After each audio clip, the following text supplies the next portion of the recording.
Alien का जिक्र होते ही आपके मन में कौन सा तस्वीर उभर कर आता है? सिर्फ आपका ही नहीं, हमारे सबके मन में एक ही तस्वीर उभर कर आता है।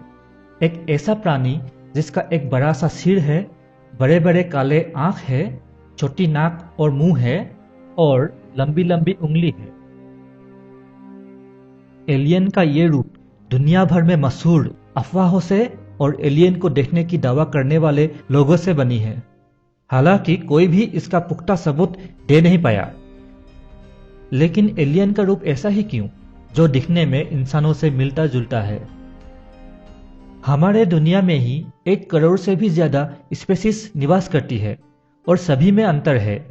तो दूसरे ग्रहों के जीव और इंसान के बीच इतना समानता कैसे? दोनों के 2 आंख, 2 हाथ, 2 पैर, 1 नाक, 1 मुंह और 5-5 उंगली है। इसी बात को लेकर एक कॉन्स्पिरेसी थ्योरी ने जन्म लिया कि ये एलियंस असल में इंसान ही है, लेकिन वो फ्यूचर से टाइम ट्रेवल करके आए हैं। तो दोस्तों, आज का वीडियो इसी विषय पर है।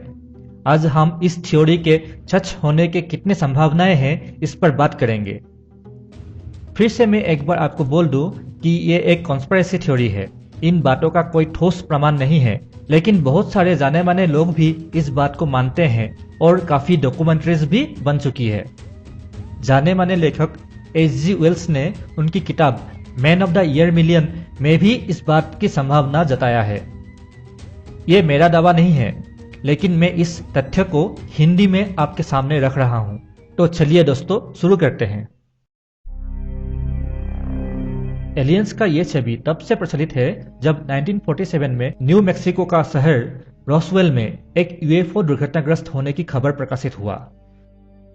दुर्घटनाग्रस्त यूएफओ से कथित तौर पर अमेरिकी मिलिट्री ने एलियंस के शव बरामद किए थे और बाद में यह भी कहानी प्रचलित हुआ कि उनमें से कुछ एलियंस जिंदा भी थे, जिनको एरिया 51 में रखा गया है। कथित तौर पर उन परग्रही का बड़ा सा सिर था, बड़े बड़े काले आंख थे, छोटी नाक और मुंह, लंबी लंबी उंगली थे और उनका त्वचा ग्रे कलर का था। और इसी से ही एलियंस का एक छवि बन गया जो बहुत लोकप्रिय हो गया, ग्रे एलियंस के नाम से।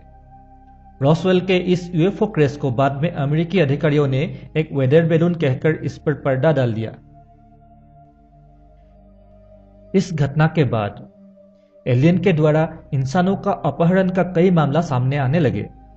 जिन लोगों को अपहरण किया गया था, उन लोगों ने बाद में जिस प्राणी का वर्णन किया वो ग्रे एलियन से मिलता है। 1989 में फिर से एक घटना सामने आया था कि साउथ अफ्रीकन एयरफोर्स ने कालाहारी डिजर्ट में एक यूएफओ को मार गिराया था। उस यूएफओ में 2 एलियंस भी थे जिनको बंधक बना लिया गया था। उनमें से एक को एरिया 51 भेज दिया गया था। अगर हम 300 साल में ही घोड़ा गाड़ी से लेके मंगल ग्रह पर पहुंचने वाले हैं, तो आज से 1 लाख साल बाद क्या होगा?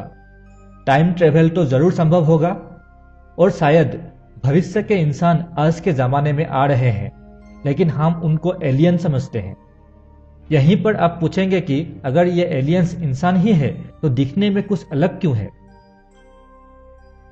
इस बात का जवाब हम सभी जानते हैं। चार्ल्स डार्विन के थ्योरी ऑफ इवोल्यूशन के हिसाब से जो प्राणी जिस अंग का ज्यादा उपयोग करता है, उस अंग का विकास अगली पीढ़ी में ज्यादा होता है और जिसका कम उपयोग करेगा वो गायब हो जाएगा। लेकिन इस अंतर को होने में लाखों साल लग सकते हैं। यह माना जाता है कि इंसान बंदर से विकसित हुए हैं, तो यह भी माना जा सकता है कि इंसान ही आगे जाकर ग्रे एलियंस बन जाएंगे। लेकिन कैसे? आइए विस्तार से बात करते हैं। शुरुआत करते हैं सिर से। इंसान सभी प्राणियों से बुद्धिमान है और यह बुद्धिमत्ता हर अगली पीढ़ी के साथ बढ़ रहा है। आजकल के बच्चे पहले से ज्यादा बुद्धिमान पैदा हो रहे हैं। 25 साल की उम्र के बुद्धिमत्ता आजकल 15 साल में ही प्राप्त कर लेते हैं। मतलब दिमाग का विकास हो रहा है और यह रुकने वाला नहीं है। तो यह हो सकता है कि लाखों साल बाद हमारे पीढ़ी बड़े सिर वाले होंगे। आजकल हम लोग आंख की ज्यादा उपयोग करते हैं। मोबाइल्स और कंप्यूटर से आंख हटता ही नहीं। प्रोग्रामिंग जो लोग करते हैं वो लोग बिना पल के झपकाए काम करते हैं। मानो आंख और थोड़ा बड़ा होता तो अच्छा होता। ऐसे ही आंखों का ज्यादा उपयोग से भविष्य में इंसानों का आंख बड़ा होना कोई अजीब बात नहीं है। लेकिन उन एलियंस का आंख पूरा काला होता है, जैसे बिल्ली के अंधेरे में होता है। हमारे आंख भी अंधेरे में ज्यादा काला नजर आता है। यह दरअसल आंख का एक शेड है जिसको प्यूपिल बोला जाता है। यह शेड कम रोशनी में बड़ा हो जाता है ताकि रेटिना तक ज्यादा रोशनी पहुंच पाए और हम ठीक से देख सके। यह शेड जितना बड़ा होगा उतना हम कम रोशनी में ज्यादा देख पाएंगे, लेकिन यह प्यूपिल एक हद तक ही बड़ा हो सकता है। शायद ग्रे एलियंस का प्यूपिल पूरे आंख जितना बड़ा है, इसीलिए उनका आंख काला नजर आता है और इसी वजह से ये एलियंस कम रोशनी में कंफर्टेबल महसूस करते हैं। शायद वो कम रोशनी वाले जगह से ही आया हो। माना कि इंसान का आंख लाखों साल बाद बड़े हो जाएंगे, लेकिन कम रोशनी में रहना क्यों पड़ा? मेरा मानना है कि दुनिया में एक समय ऐसा आएगा जब रेडिएशन से बचने के लिए इंसानों को जमीन के नीचे हजारों सालों तक रहना पड़ेगा।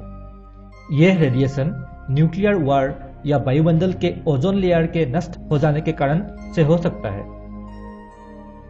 अब चलते हैं छोटे नाग की तरफ। आज हम लोग जहां भी जाते हैं एसी में ही रहते हैं। घर हो, अपना कार हो, ऑफिस या शॉपिंग मॉल, हर जगह हम एसी में ही रहते हैं। ये हो सकता है कि फ्यूचर में लोगों का कृत्रिम वातावरण इतना अच्छा हो कि नाक का बड़ा होना जरूरत ना रहे। इन एलियंस का मुंह छोटा है और ये एकदम ना के बराबर बोलते हैं। बोलने का जरूरत तो आज भी कम हो गया है। जैसे जैसे हमारे टेक्नोलॉजी का विकास हो रहा है वैसे वैसे हम सभी लोग कम बोलने लगे हैं। व्हाट्सएप पर संदेशा भेजने से कॉल करने का जरूरत ही नहीं पड़ता है। लोग घंटों बिना बोले मोबाइल से चैट करते रहते हैं। इससे मुंह का कम और आंख और उंगलियों का ज्यादा इस्तेमाल होता है। अगर ऐसे ही चलता रहा तो मुंह छोटा, आंख बड़ा और उंगली लंबी होना स्वाभाविक है, पर इसमें भी लगेगा लाखों साल। लेकिन ये एलियंस मोबाइल्स का भी उपयोग नहीं करते। उनका कान भी ना होने की बराबर है। वो टेलीपैथी से संपर्क करते हैं।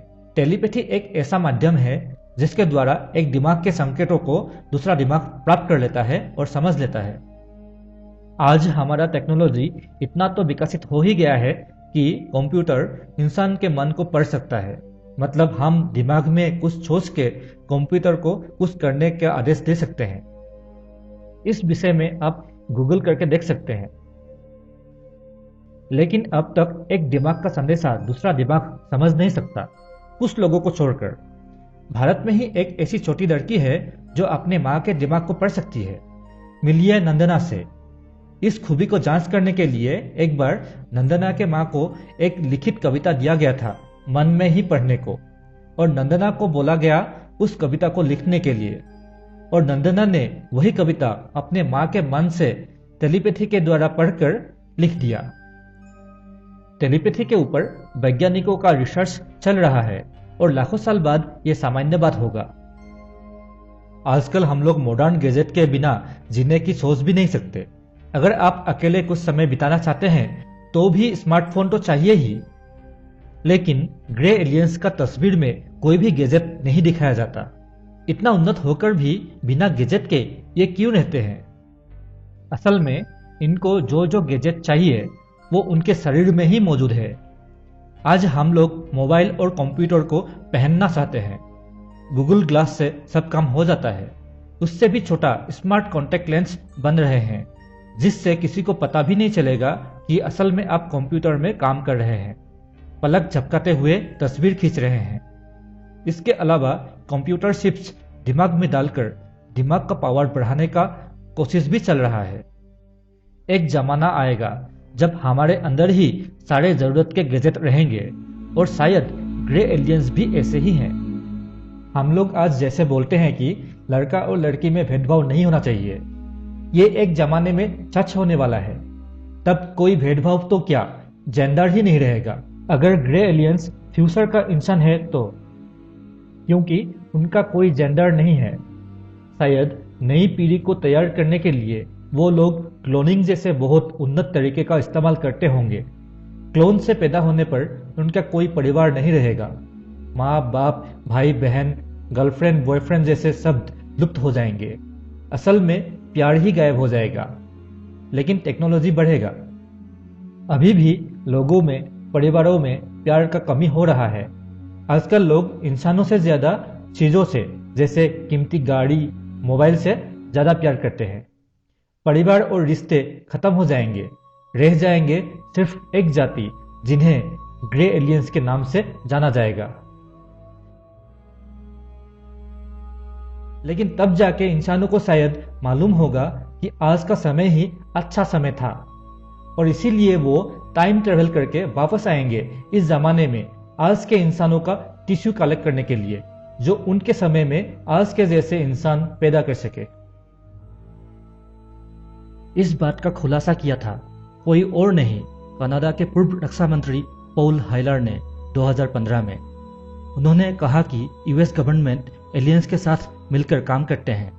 दोनों के बीच में समझौता हुआ है कि वो अमेरिका को टेक्नोलॉजी देंगे और बदले में उनको इंसानों को अपहरण करने का छूट दिया जाएगा। सुनिए उन्हीं की जुबानी। And the American people and the people of the world have a right to know what's going on. And I said, UFOs are as real as the airplanes flying overhead.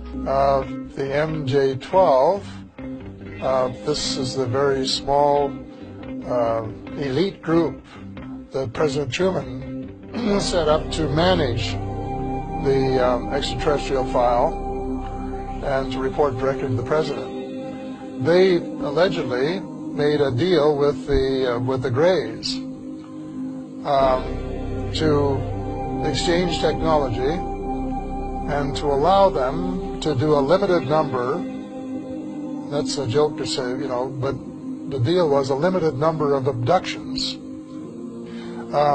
in exchange for technology. कथित तौर पर area 51 पर ऐसे laboratories भी मौजूद है जिसमें human alien hybrid पर रिसर्च चल रहा है। यह तथ्य सच हो सकता है क्योंकि 1947 का रॉसवेल क्रैश के बाद से ही इंसानों का एलियन के द्वारा अपहरण शुरू हुआ, और 1947 से पहले का इंसानों का टेक्नोलॉजी बहुत धीमी गति से बढ़ रहा था। लेकिन 1947 के बाद 50 सालों में ही इंसानों का टेक्नोलॉजी इतना बढ़ गया है कि यह सोचने का बात है। दोस्तों, आज का टॉपिक यहीं पर खत्म करता हूं। आप लोग भी सोचिए इस विषय में और अपना अपना राय दीजिए कमेंट में। वीडियो अच्छा लगा तो प्लीज लाइक और शेयर कीजिए। नए दर्शक कृपया सब्सक्राइब करें, क्योंकि मैं इस चैनल पर ऐसे ही रहस्यमय और अनसुनी अनदेखी विषय पर चर्चा करता हूं। तो दोस्तों, मिलते हैं अगले वीडियो में। तब तक के लिए नमस्कार।